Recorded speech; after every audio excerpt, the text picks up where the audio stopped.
Foli ni waleɲuman dɔ bɛ ka lase aw ma Mali kɔnɔ ani Mali kɔ kan, aw minnu bɛ n'a kɛ mɛ ka ɲɛmada ka ɲɛsin jabaraniw ma walasa faamuya bɛ se sɔrɔ fɛ Serifila TV bamanankan kunnafoni na min bɛ walawalali kɛ aw ye Mali kunkan ani diɲɛ fan wɛrɛw kunkan. An b'a fɔ a ye n ko nin ye a kuma selen ye.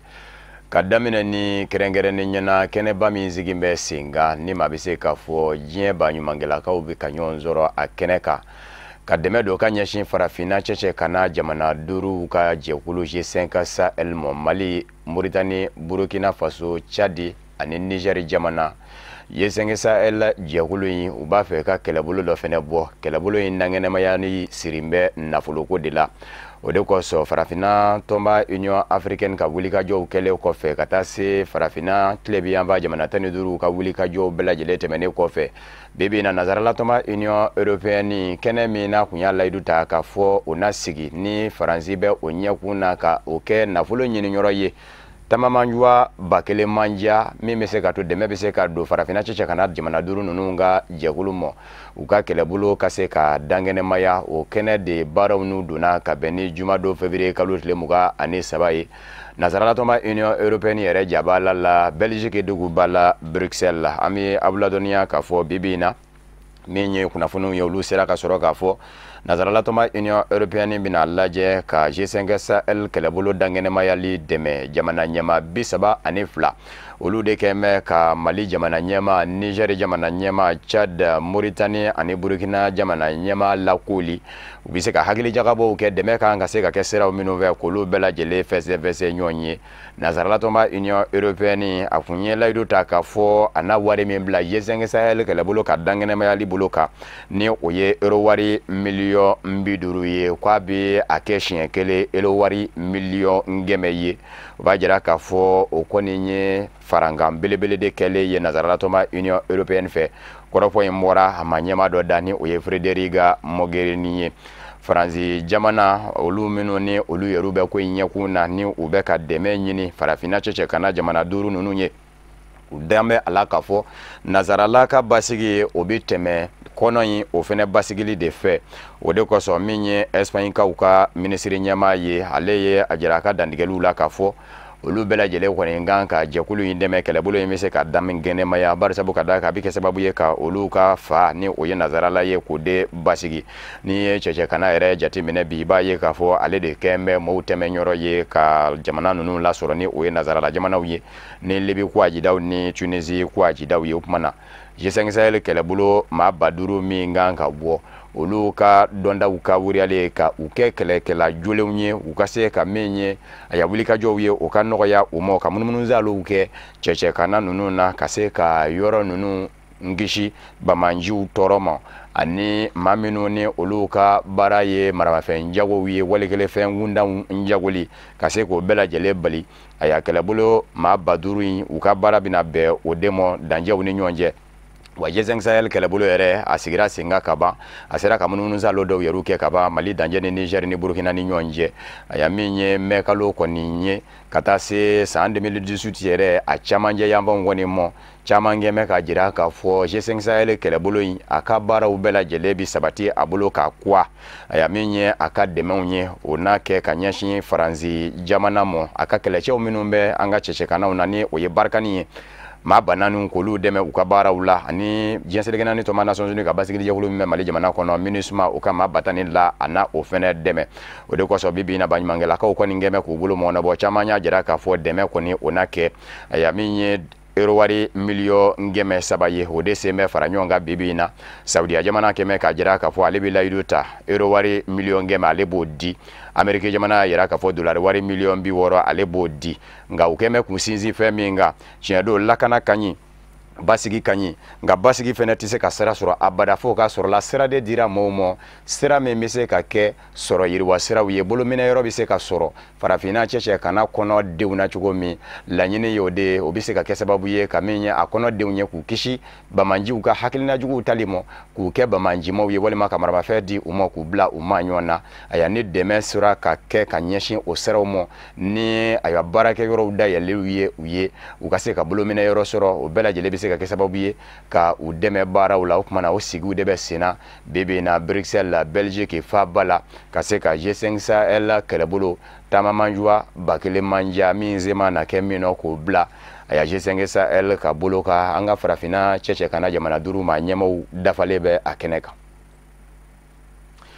Kabini alamisa février kalo tile 22 ye Fabala Bamako ministre min ɲɛsinnen do kunnafoni kow mɔ ale kɛra kɛnɛ dɔ denfa ye kɛnɛ min bɛ tali kɛ kunnafoni sɔrɔ sira kurako kunkan interneti a bɛ se ka sɔrɔ nɔgɔya la cogo min na min ye musakaba ye o kana bɔ maliden fɛ laɲini kun ye o ye baara dɔ de bolodan bɛ jamana ɲɛmɔgɔw fɛ min bɛ se ka to o hakilina in a bɛ se ka sabati o tɛmɛnen kɔfɛ ni an ma ɲa k'an bɛ nɛgɛjurukubɛ baaraw kɛ ɲɔgɔn fɛ an bɛ jamana kelen kɔnɔ nka n'an ko an b'a ci ɲɔgɔn mɔ a bɛ bɔ an ka jamana kɔnɔ ka taa munumunu zalo kɛ diɲɛ ɲɛfɛ fɔlɔ ka laban ka segin ka na mɔ o bɛɛ lajɛlen de dabilatɔ de don ni nin baara bolodalen ye an ka maa minnu kun bɛ a kɛnɛ ka Seri Fila TV jabarani tɔgɔ la Sayo Sidibe n'a ka jatala Fuseni Keita. Mali jamana ka sanga ni farafina jamanaw ye a y'a ka point d'échange bila sen kan ka tɛmɛni a ka minisiriso min ka caw bɛnnen bɛ kunnafoni diw ma min na ɲinina jamana ɲɛmaw fɛ kɛrɛnkɛrɛnnenya la jɛkulu min sigira o kadara kɔnɔ n'an b'a wele ko comité de pilotage. Ministre nisɔndiyalen a ye foli ni tanuni kɛ k'a ɲɛsin farafina tɔnba ma Union africaine a ka cɛsiri n'a ka wulikajɔ la. Depuis kalo 4 gouvernement a décidé ka document dɔw valider min b'a yira ko internet ko ka nɔgɔya population ma pour que ka faranfasiya u ye gouvernement a décidé an ka kɛ cogoya bɛɛ la internet da kana gɛlɛya population ma an y'a lajɛ ko fɔlɔ min kan ka kɛ o ye ka an yɛrɛ kan ka message minnu bɛ ci ɲɔgɔn ma yan an ka sécurité dɔw la an k'o teliya ani an k'o makaran o tɛ se ka kɛ n'an ma machine dɔw bila an yɛrɛ fɛ yen donc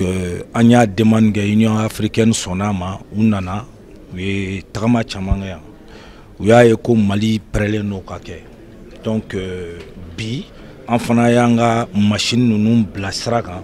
minnu b'a to n'an b'an ka kibaruyaw ci ɲɔgɔn ma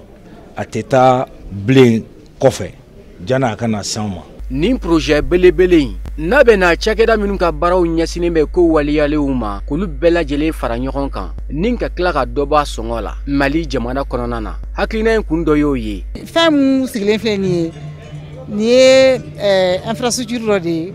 fɛn dɔ de ye a sigilen bɛ ça permet an ka téléphone baarakɛlaw na minnu bɛ Mali dɔnniyaw fɛn k'a bila maliyɛnw ka disposition la pour que u ka se k'a utiliser donc u bɛɛ bɛ se ka na ka n'u connecter ni fɛn mun bilalen filɛ nin ye donc a bɛ kɛ n'a sɔrɔ ne mago bɛ par exemple je vais aller acheter quelque chose ne bɛ fɛ ka fɛn dɔ san Mali kan a bɛ dɔ bolo fournisseur dɔ bolo Mali la a y'a bila sur internet donc n'a bɛ nin yan au lieu de ne ka taa kɔfɛ ka tila ka segin ka na ne bɛ se ka na yan directement n'a bɛ nin na accès bɛ facilité ale bɛ n'i connecter yan a b'a condition bɛɛ rempli bien sûr a bɛ n'i connecter yan donc o la ne bɛ se ka accéder facilement à la et puis a qualité fana ka ɲi kosɛbɛ a bɛ dɔ bɔ wari bɔ fana na. Minisiri ka fɔ la nin baara in bɛna kɛ sababu ye ka sɔrɔ ani yiriwa sabati an ka jamana kɔnɔ ni ka tila ka baara kuraw boloda Mali fan bɛɛ lajɛlen fɛ. Ne ye abonné Orange fɛ ni ne bɛ message ci e ma o message in janne k'a sɔrɔ o de y'a to a bɛ mɛn mɔgɔw b'a fɔ a ye message ci ma ma sɔrɔ fɔlɔ parce que message bɛ taa fo kilomètre caman na olu b'a traité ka sɔrɔ k'a bila ka na an fɛ yen yɔrɔ sécurité t'o la o ka jan wa an ka opérateurs ni fournisseurs d'accès bɛ o fana wari min bɛ sara kɔfɛla mɔgɔw ye olu obligés k'o répercuter dɔɔni an kan donc ni o banna la ça veut dire maintenant que an ka kibaruyaw an b'a minnu ca ɲɔgɔn ma a bɛ k'an yɛrɛ dama ni ɲɔgɔn cɛ an yɛrɛ dama ka familles ni ɲɔgɔn cɛ ani an yɛrɛ dama africains ni ɲɔgɔn cɛ. Nafa min bɛ se Mali ma consommateurs de bɛ n'a ye ko nafa b'a la u ka message bɛ na a temps min bɛ bila i ka message sɔrɔ u bɛ na dɔgɔya sécurité i ka message kalanni ni i ka message tali yɔrɔ wɛrɛ ka taa bloquer o bɛ na ban sabanan ye min ye dɔ bɛ na bɔ internet sɔngɔ la. Minisiri nisɔndiyalen ye foli ani bonyamasegin kɛ ka ɲɛsin nin projet belebele in ma ka tila k'a yira k'a fɔ ko jamana gouvernement ka tɛmɛ ni ale ka minisiriso ye k'u ka dɛmɛ tɛna kɔ tigɛ. Kabini jumado february kalo tile muga ani saba ye anga kurango ɲɛnabɔli cakɛdaba EDMSA direction générale la a ɲɛma danga ye kunnafoni dikɛnɛ dɔ sigi senga laɲini ye fɛn min ye ka bilasiralikanw ni ladilikanw di limanaw ma kuran yɛrɛ a matarafa cogo kunga n'a ma ɲa k'a fɔ an bɛ k'an zɛnzɛn ka fundeni kuma magwɛn o kuma na min ye a ya maraw minnu ni olu kan ka kɛ walikele jogow minnu ni olu kan ka se ka ta ka se ka kuranko yɛrɛ nɔgɔya bɛɛ lajɛlen ma i ka du kɔnɔ min bɛ se ka to bɛɛ lajɛlen bɛ se ka bɔ kuran yɛrɛ nafa numɔ kɛnɛ sigikun kun ye o ye an ka maa minnu kun bɛ Sherifla TV Jabarani tɔgɔ la Amadu Jalo n'a ka jatala Fuseni Keyita kumakan bɛ lase maa min fɛ Amadu Kamaradu. Mali cakɛda min ka baara ɲɛsinen bɛ kuranko ma n'an b'a wele ko EDMSA a kɛlen bɛ ka wulikajɔ bonya su ani tile yaasa ka kuran di maliden kelen kelenna bɛɛ lajɛlen ma. Kunnafoni in bɔra cakɛda in ɲɛmɔgɔso yɔrɔ la kunnafoni di kɛnɛ dɔ senfɛ min kɛra bi sɔgɔmada in na yaasa o laɲini in ka sabati u bolo. Cakɛda in kɛlen bɛ ka fɛrɛ ani dabalu tigɛ jamana in fantan naani bɛɛ lajɛlen na ka kɛɲɛ ni u ka wulikajɔ ye. Donc a b'a kalama ko funtɛni daminɛna mais funtɛni belebele ma se fɔlɔ. Bon, fundani kuma de ye kuran bɛ jeni waati min na kosɛbɛ Mali kɔnɔ donc o kuma na demande ka ca ni demande cayara donc wajibi do fo an k'an jija ka mɔgɔ bɛɛ lajɛlen satisfait donc a wele kun ye k'a fɔ an ɲɛna ko an ka mɛn ka baara minnu boloda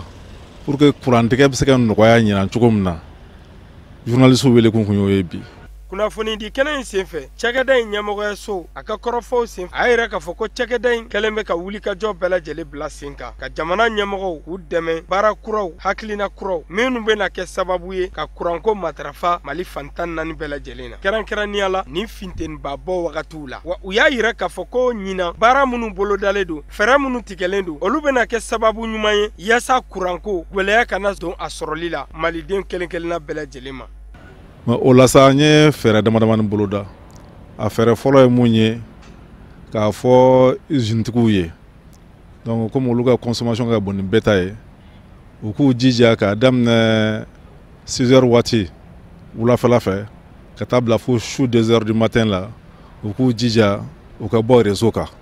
o kɔrɔ ye ni groupe bɛ mun bolo o k'a ka groupe wuli ka baara kɛ n'o ye walima ni groupe t'i bolo yɛrɛ i bɛ bɔ réseau kan i bɛ baara jɔ o waati son 2 heures du matin cɛ a filanan o ye mun ye an dafa jamana minnu bɛ yen nɔ fo ligne b'an n'u cɛ n'an b'a fɔ olu ma ko interconnexion Côte d'Ivoire b'o la Sénégal b'o la Mauritanie b'o la donc an y'u dɛmɛ ɲini u fɛ u bɛ se ka dɛmɛ k'an ye cogo min na u bɛ se ka dɔ d'an ma courant na n'a sɔrɔ a mago t'u ɲɛ bɛɛ k'a dɔn ko économie d'énergie tɛ dɔ wɛrɛ ye ni mago tɛ kuran na waati min na i ka kuran fa a bɛ komi ni maa min b'a ka salon kɔnɔ i ka kuran mɛnɛlen bɛ chambre kɔnɔna na walima climatiseur mɛnɛlen bɛ chambre kɔnɔna na o tɛ ko bɛn ta ye parce que e bɛ kuran min jeni i b'a dɛsɛ dɔ de la donc n'i sera ka i ka kuran fa i ka chambre kɔnɔna na k'i ka clim fa chambre kɔnɔna na k'a sɔrɔ i tɛ yen nɔ waati min na o b'a to maa wɛrɛ bɛ yen nɔ u bɔ o kuran ninnu ma donc ni dabali damadamanin de tigɛlen b'an fɛ pour que ɲinan kurantigɛ bɛ se ka nɔgɔya cogo min na. An b'a lɔdɔnɛ k'a fɔ ko nin wulikajɔ ninnu bɛɛ lajɛlen kun ti dɔwɛrɛ ye walasa ka jamana kɔnɔdenw lalɔnniya u ka baara bolodalenw na ani kuran matarafaliko ɲuman na ni ka tila k'u kisi a tiɲɛni ma min bɛna kɛ u bɛɛ lajɛlen ka nisɔndiya bonya ani karama ye min laɲininen don cakɛda in ɲɛmɔgɔyaso fɛ ka ɲɛsin a ka kiliyanw ma Mali fan bɛɛ lajɛlen na. An b'a ladɔnniya k'a fɔ Mali bagan baarakɛlaw ka jɛkulu olu ye kunnafoni di kɛnɛ dɔ sigi sen kan ka bɛn ni alamisa fevrier kalo tile 22 ye a kɛra yɔrɔ min na sɛnɛkɛlaw tɔgɔlaso don ni o ye APK min ye laɲini tɛ dɔwɛrɛ ye ka se ka maaw bɔ fɛn dɔ kalama fɛn min ye gwɛlɛya ye n'a b'u kunga o tɛ dɔwɛrɛ ye an ka jamana tulu dilan usine olu ni u ni ɲɔgɔn cɛ gwɛlɛya bɛ ɲini ka dangɔli sago barisabu ka da kan olu minnu ye bagan maralaw ye u mago jɔlen don turuto la ni o ye kɔrikolo labaaralen ka kɛ balo dumuni ye a y'a tulu dilan usine minnu kan ka se k'o lase olu ma ko gwɛlɛya b'a fɛ ka don ni ɲɔgɔn cɛ u kɛmɛ ka kɛnɛ sigi ka kule bɔ walasa dɛmɛ bɛ se ka don u mɔ min bɛ se ka to Mali sɛnɛfɛn bayɛlɛmanen ka kɛ tulu ye Mali jamana kɔnɔ ni o ye Mali kɔrikolo ye u ka se ka sɔrɔ u fɛ k'u ka baganw balo. Amadu Kamara ni Sama Tarawele. Ni kunnafoni di kɛnɛ min sigilen filɛ nin ye n'a labɛnna Mali bagan maralaw ka kuluba fɛ a kun ti dɔwɛrɛ yaasa degun ani gwɛlɛya min b'u kan bagan dumuni binakun kan fɛrɛ ka sɔrɔ o la. Aw ni bagan maralaw ɲɛsilen don ɲɔgɔn ma bi barisa APK mun ye bagan maraso de fana ye k'a yira u la bi maa o maa da bɛ bagan ko la Mali kɔnɔ o de jɛra ka nin ko in dilan an ka président n'o ye Bakari Togola fana ka yamaruya kɔnɔ n'a kelen don APK mun ka soba kɔnɔ. An bɛɛ b'a dɔn jamana in kɔnɔ ko Mali ye bagan mara jamana de barisa Mali sɔrɔda yɛrɛ bɛɛ la bagan de ye sabanan ye min bɛ sɔrɔda la don jamana kɔnɔ o ye tubabu kalannaw ye min fɔ n'i y'anw ɲininka an b'a fɔ bagan in fɔlɔ ye parce que an ka sɔrɔda bɛɛ la kɔɔri n'an y'a sɛnɛ maa wɛrɛ de b'a ta ka taa kɛ fini o de b'a tɔnɔ fanba bɔ sanu maa wɛrɛ de b'a bɔ nka bagan k'a daminɛ k'a wolo fo ka taa se daga kɔnɔ an se bɛ min na an ka marali bɛ min kan an ka nafolo la o de ye bagan ye ɲinan y'a a san sabanan ye Mali gouvernement bɛ bagan maralaw a bɛ doni dɔ ta u ye bagan baloko la nka ɲinan an ye min jateminɛ aw bɛɛ y'a ye samiya sanji a ma labɔli kɛ yɔrɔ bɛɛ ko wɛrɛ fana donna a la parce que an ka baganw bɛ bɔli min kɛ ka taa wali jamana kɔnɔ ni tilema nana anw fɛ n'u bɛ taa dumuni sɔrɔ yen nɔ o jamana dɔ b'an kɛrɛfɛ n'o ye Laginɛ ko k'an ka bagan kana don olu fɛ fo n'a bɔra olu bɛ min faga k'a dun o ko in kɔnɔna la sa o frontières datuguli kɔnɔ o n'o gɛlɛya bɛɛ kɔnɔ gouvernement ko ɲinan vraiment a b'a fɛ k'a nin di subvention ka se ka boli an ye san kuturu bɛɛ kɔnɔ donc an bɛ gouvernement fo kɛwale na parce que ni gɛlɛya bɛ jamana kɔnɔ k'a fɔ non jamanadenw aw mun ka bagan ye baganko ye an bɛ se ka 100 o 100 la an bɛ 30 ta u ye pour que nɔgɔya ka na aw kan an b'o fo o wali ɲuman don an b'o a fo baara la faso jɔko don nka an ɲɛ bɛ fasodenw dɔ bɛ yen minnu bɛ anw ka kɔɔri sɛnɛlen barisa kɔɔri an bɛ ka kuma min kan bi o ye kɔɔri kolo de ye bagan balo la bagan balo wɛrɛw bɛ yen nka an kan bɛ kɔɔri kolo turuto de ma kɔɔri kolo Mali gouvernement de bɛ wari di kɔɔri kolo sɛnɛ Mali sɛnɛkɛlaw ma k'u ka engrais ta en charge n'u bɛ kɔɔri kolo sɛnɛ ɲinan tɛgɛrɛ b'a fɔra k'an ye tɔni 700 000 tonnes sɔrɔ donc an yɛrɛ kelen ko mɛ an jigi sigira kosɛbɛ an ko ɲinan hali ni san ma bin labɔ 700 000 tonnes sɔrɔlen kɔni o kɔrikolo bɛ se ka an dɛmɛ dɔɔni ka dɔɔni bɔ an ka degun kan. Kunnafoni di kɛnɛ in senfɛ maa min kɛra kumaw la sebaga ye n'o ye Buya Sanusi Sila ye a y'a yɛrɛ k'a fɔ ko ni fɛɛrɛ ni dabaliw ma tigɛ yaasa nin degun o ka ta ka bɔ u kan a bɛna kɛ sababu ye ka Mali bagan maralaw ka dan siri u ka yiriwali la. O y'a sɔrɔ kɔri minnu bɛ kɔri in baara ka tulu bɔ a la a bo n'o min bɛ to k'o kɛ kɔrikolo n'o b'an ka bagan balo olu de delila ka wuli ka s'an ma APK na yan ko vraiment ko subvention min bɛ kɛ k'a bɛ profiter la maa wɛrɛw dɔrɔn de la k'olu tɛ ka fɛn sɔrɔ k'olu de ka bagan balo bɛ se Mali bɛɛ kɔnɔ n ko tiɲɛ na o ye tiɲɛ ye an minnu bɛ bagan mara Bamako n'a dafɛ kɛrɛfɛ ninnu na ani dugubaw kɔnɔ anw de bɛ se mɔgɔ wɛrɛw ka aliment ma mais n'i ye Mali burusi kɔnɔna bɛɛ yala a bɛ fɔ min ma kɔrikolo de turuto o de bɛ di olu ka bagan ma n ko a ka kuma in ye tiɲɛ donc an bɛ wuli ka taa fɔ gouvernement ye u k'aw fana tɔgɔ dɔ la an wulila gouvernement ko tiɲɛ yɛrɛ la olu ma mɔgɔ bali ka don nka k'u kana u nana u sigira k'an ka kuma komi samiya bannen kɔ kumaw nana négocier o wagati de kɔnɔ u dun y'a faamu parce que bɛɛ bɛ jamana kɔnɔ bɛɛ b'a dɔn ɲinan ka gɛlɛn binko la ɲinan ka gɛlɛn bagan baarako la u bɛ deli ka min tɔni feere 20,000 22,000 23,000 ni an bɛ deli ka taa sa u bolo u sina k'o tɔni yɛlɛma ko pour que n'olu bɛ don subvention na ko prix ka kɛ ko 36,000 ye kuma in fɔ kun n'u y'a mɛn u yɛrɛ fana ka na débat contradictoire la ministre min tun bɛ a wagati o n'u dɛsɛra kuma na co o ye ci bila Bakari Togola ma a Bakari ninnu de nana si ma k'e ka taa nin kuma in fɔ e ye nin kuma in fɔ ninnu bɛ ka na ni min ye an ma deli k'a san o prix la abada Bakari y'an ci ka taa u nana lettre di Bakari ma k'u jɛra n'a ye sa k'u b'a di 23,000 la aw hakilila tigɛlen tuma min na u ko k'u t'a don la tuguni mais an y'a faamu mun na u t'a don la tuguni barisa kɛrɛfɛ jamana minnu b'an fɛ n'o ye Niger ni Mauritanie ye baganko gɛlɛya baloko gɛlɛya b'olu kan olu ka commerçants nana waribaw da usines kɔnɔ yan o de kosɔn u banna k'u tɛ don nin na an be aw ladɔnniya k'a fɔ ko ni degun min ni da sele fila ma n'a be tali kɛ bagan dumuni o sɔrɔli la bagan maralaw fɛ k'u b'a ɲini jamana ɲɛmɔgɔw fɛ u ka wuli yaasa fɛɛrɛ ka sɔrɔ nin degun in na k'a kɛɲɛ ni olu yɛrɛ ka laɲini ye. Kɛnɛ dɔ fɛnɛ sigira sen kan maakɔrɔw tɔgɔlaso la ACI 2000 la ni o ye maison des aînés ye maa minnu don kɛnɛya tigilamaw minnu bɛ wuli ka jɔw kɛ ka maaw ka kɛnɛya k'u ɲɛɲini fangajanw fɛ togodaw la u k'u ma ko association des médecins de campagne du Mali olu ka kɛnɛ de sigira sen kan u ka nin ɲɔgɔn bɛ 25nan in ni o ye assemblée générale ye a kɛra u dɛmɛbaw olu kun bɛ kɛnɛ ka kɛnɛya tigilamaw bɛɛ lajɛlen dafalen kun do ka fara baɲumankɛlakaw kan ni o ye partenaire technique et financier ye Alhamidou Badini ni Mohamed Traoré kun bɛ Chérif La TV Jabarani tɔgɔ la. Association des médecins de campagne ale ye kɛnɛya tigilamaw ka fara ɲɔgɔn ka jɛkulu ye mun sigila sen kan walasa ka kɛnɛya ko sabati jamana togodaw la. Ni ye a ka ɲɔgɔn lajɛrɛba ta ko 25nan ye mun dakun ye fɛɛrɛ juma kan ka tigɛ walasa kɛnɛya tigilamaw minnu bɛ baara in dɔn kosɛbɛ olu ka se ka sabati an ka togodaw la. Tɔn min bɛ burusi kɔnɔ dɔgɔtɔrɔ ka tɔn bɛ ko association des médecins de campagne o ka ɲɛmɔgɔ ye ne ye o ye dɔgɔtɔrɔ min sigilen don burusi kɔnɔna na ni u jɛnna duguba bɛnjaw kɔ pour que k'a fɔ u bɛ taa kɛnɛya sabati burusi kɔnɔna na parce que an ka jamana n'i y'an ka jamana jɔ i b'a sɔrɔ kɛmɛ sarala i b'a sɔrɔ mɔgɔ 70 de bɛ burusi kɔnɔna na olu ka kɛnɛya ko k'a ka sabati parce que n'olu ka kɛnɛya ma sabati an ka sɔrɔ tɛ se ka yiriwa cogo si la o de kama an y'a yira k'a fɔ an ka kɛ mɔgɔ ye mɔgɔ minnu bɛ jɛn fɛn caman kɔ ka taa sigi kɔ n'u ka kɛnɛya sabati pour que an ka fɛn bɛ se ka taa ɲɛ an ka tɔn in sigira o de kama an ka tɔn in bɛ an bɛ se mɔgɔ 130 kɔ ma an bɛ baara kɛ ka banaw kunbɛn ni kunbɛli b'a la an bɛ banaw furakɛ an bɛ ladilikanw fana di minnu b'a to mɔgɔw tɛ bana o y'an ka baara de ye burusi kɔnɔna na an b'a kɛ sɔn nɔgɔya la fana mɔgɔw bɛ se ka kɛnɛya sɔrɔ cogo min ka sɔrɔ a ma kɛ musakaba bɔli ye. Jamana kɛnɛyako minisiri ale ka ciden min kun bɛ nin kɛnɛ in kan a ye foli ni tanuli ɲɛsin nin jɛkulu in ma ka da a ka baarakɛlaw kan kabini san 1993 wa a tilala ka hakilisigi kan fɔ ka ɲɛsin u ma mun ye gouvernement ka dɛmɛ ye ka ɲɛsin kɛnɛya fara ɲɔgɔn kan jɛkuluw ma minnu ka laɲini ye kɛnɛya sabatili ye Mali dugubaw ani togodaw la. Ouais, sɔgɔmada in na i komi médecin minnu bɛ baara kɛ togoda la n'u bɛ f'u ma ko médecin de campagne olu de ka ɲɔgɔn ye sanyɛlɛma ɲɔgɔn ye ba o tun bɛ sen na bi donc o ɲɔgɔn ye y'a to baara minnu kɛra o baaraw ka walawala bɛɛ ka se ka faamu k'a fɔ fɛn minnu don a baara bɛ ka taga ɲɛ pour que vraiment jamana kɔnɔdenw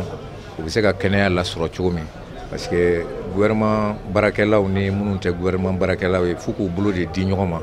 ka baara kɛ ɲɔgɔn parce que o bɛɛ de ye Mali ye quoi donc ministre tɔgɔ la ne nana ministre tɔgɔ la puisque a yɛrɛ tun kan ka kɛ yan mais ci teliman dɔ y'a bali ka na mais nana tɔgɔ la pour que hali bi ka ninnu u fo u ka baarakɛlenw na k'a fɔ hali bi u ka dɔ fara kan. Association des médecins de campagne a ka nin ta ko 25nan sigi bolila jɛkulu in ka bɛnkan san tɛmɛlen baarakɛlaw jirali ani biro kura sigili ye sen kan biro min n'a bɛna baara kɛ san 5 kɔnɔna na. O de b'an sɛnsɛn ka se diɲɛ fan wɛrɛ kunnafoniw sɔrɔli ma kɔnɔwari jamana kɔnɔ wasabulon min bɛ wele ko Sena wasabulon kura don a sera ka latigɛ ka sababu kɛ forobakalataw ye yamaruya di kɔnɔwari jamana ma ale bulo in ka dayɛlɛ ka fara wasabulon dɔ in kan ni o ye Assemblée nationale ye o Sena kalata ko bolodan bɛ jamana ɲɛmɔgɔw ka fɔ la ka bɛn ni marisikalo tile 24 nata ye an b'aw ladɔnniya k'a fɔ Sena wasabulon in a bɛna sigida ɲɛmayaso bɛɛ lajɛlen de fara ɲɔgɔn kan a bɛ kɛ olu ka bulonba ye ka fara fanga bondaw kan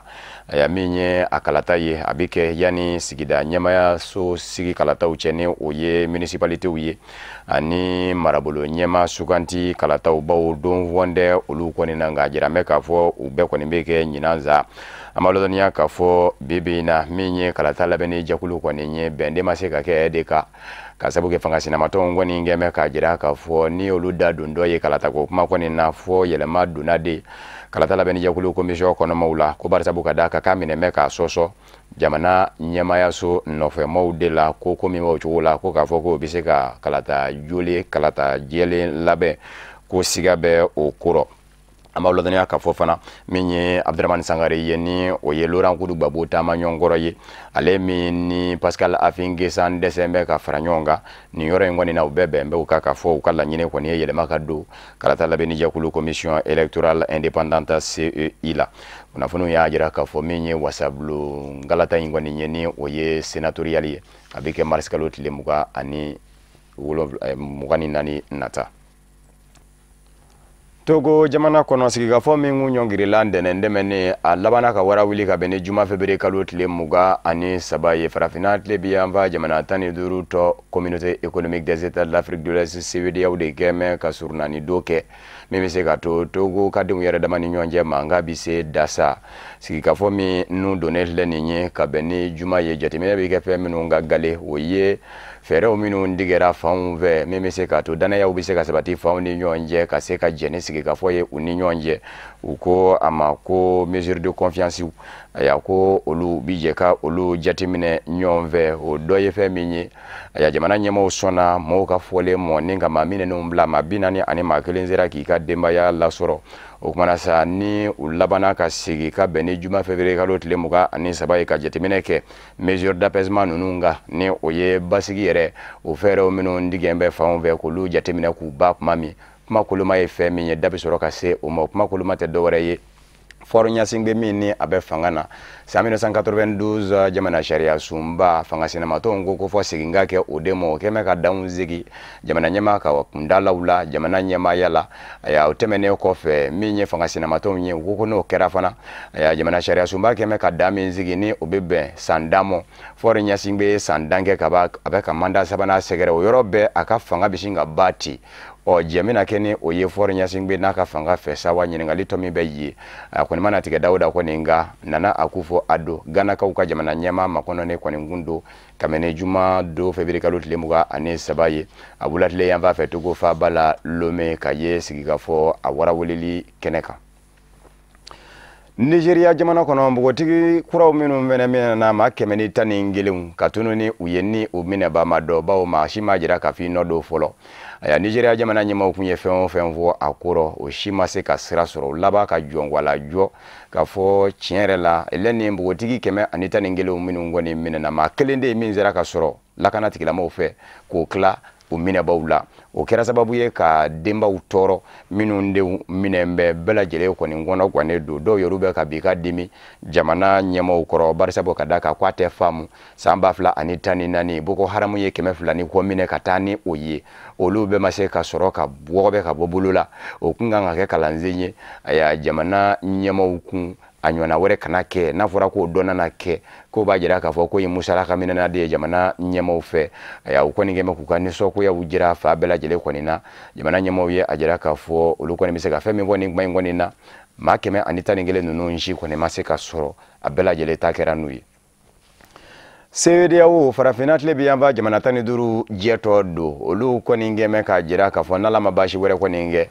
mami mbese na membe ka fo wari kele o ka je ka dun anga kono jamana tani duru la monnaie unique ya ko mabise ki jigida ka fo bise wale ka beni san 2020 kuna funi mvora ka beni kerengere ni nyana fevrier kalo tile muga anikele gana fa bala akara jamana nyemo ye nyonzoro ye ya yira ka fo bengembe kanja manga do ya yira ka fo aya ni labe ko ni ngwara ka se san 2020 mo ni jamana minu yera e ko lu maseka beni mato ye minu nga labe kwara olubishinga binga duni damine aya mato na labe ka usoro aya wari kele dunina kuna fo ni jama ngoni ngeme ka jira ka fo na tora ka kebe jamana minu be ni olubi sefa dun ya abi wajibi ya babili bimbe olu ni faranzi wariso che trésor che ka babili ngari barisabu ka daka utise katani nyonye okumana minye jakulu doye odebina sigi minga barabina nyashi wariko jatimina ni majamana tani duru ni nyonje ukama ko institut monétaire commun obina laje ka wariso minu me jamana tani duru kono ku bela jele kalanzo nyona okumana ka soroka fere ni dabalu laje nyonve mi mese ka ko ingeli telia ofene be ke sababu ye kaminye la halawu minu be ne oluka nga dafa oluka nga se ka dafa ka se ka ko inangene ma ya ne o jatimina embe ko ke la hala taningelenye dobi bola kanu ke la hala tani la hala woro nyona ye ka bara noya ninga adangene maya amawladoniya ka fo Egypte ka fe jamana kundigi sigi kalata ye marsikalo tile muga ani woro na tile muga ani segi ye oye tako gale ye ni tako lana yirala oye abril galo tile muga ni nani ani abril galo tile muga ani woro ye mami ngeme ki kama res yoro no fe Abdel Fattah al-Sisi Marshal ale bilama mami ni anobini kwada nyona Musa Mustafa Musa do nga ote unanywa na majoli mbaye ba wa rejo nyondo do ya yira kafu kena ke gabengo ina de na manya kafu ikile nseki kambo ukumana ko mado bit la chuga do la ko jo ani oni nyonje kaseka kuinge maoma debe ni mabise kafu ko kumeseka anye korondota ya ulu do ja ko yara kusimbwala wale kele do yoru serana kungonye ku yere nyini barisa bukada kama be mana ulu do ya yira kafu na turaka ye inye kan yere kafu kiye cheboye ko yorobe ko fanga ka wulujugu de bi blaila sa ikoni bi yere nyinindi chamade keme ka bla o chugula Mohamed Anwar El Sidati be ula ya wasade ngoro do fene be ula ni oye kerengere ni nyana ya Mohamed Abdel Fattah Al Sisi Khaled Aliye aya ulu bela jele mawye minu woni nye usimbo koina mami ni aye Mohamed Morsi ka fanga bi surasike akoni bila ma bulu ngoni de nyeshimbe amoka jaki ka fo hada madenya hakete ka la pasa abulu fanjife bar sabu kadaka Mohamed Morsi ka fanga ni jakulu frère musulman mo hayulu sebe koro lajaba mamina ni uyajira ka fo umajeni uka fanga bini yenga ubela jele temene ko fe fanga sina mato minu meja mana kono ulu bela jele daminembe shiti se ka fo kibi kumabli Djibouti ka uka kalata ni oye wasaden zigi kalata ye o fene o dayelele do ka beni juma février ka lotile muga ani saba ye nga kalata labeni jakulu ti o de ko to fanga sina maton ya jara ka fo utna kero ba o ko kalata labeni jakulu te kalata mina ko mati jigida o jele nyaka ya minye fanga fambe mo ko ninye afanga ni jakulu ulu ya jara ka fo jamana nyema aka fanga ana fambe mo ubita ni wasade ngalata ingwani na kabogo de boda ba dala nonde ko mate fanga sina mato binakuka mimi seka ke jamana dunga dana ya mayi ode ko sofara fina toma Union Africaine Commission nyama Musa Faki Mahamat chade jamana de ya jira kafo oluka mo ko ni nata jatiminani na kalata tabulu nyumanya jatiminani kunga jimami mike ojakulu nyama ye Central Africa ka uka manyema do mi nyari kungengme ki kamo ka jamana nyama ya nyimini ni Faustin Archange Touadera ya bi Anise Georgia Dologile ale de binake jatimine jekulu nyema yi odefine bidanziki bamananga kuna foni na mimvara la nyonga kalase au makuna foni diso nyema ya sofe ka benini kumanye ka wale nyuma novolike kanyasha mo malikono ani maliko ka umununge ngume ka siki kanyama da kanyeshi jabaranu ma wala safa miya bise sura ofe Sheriff Late bamananga kuna foni na la seliwere ani mami nyonzoro Usmani Nzogore do yano chakambe jian wati wore na la sonamo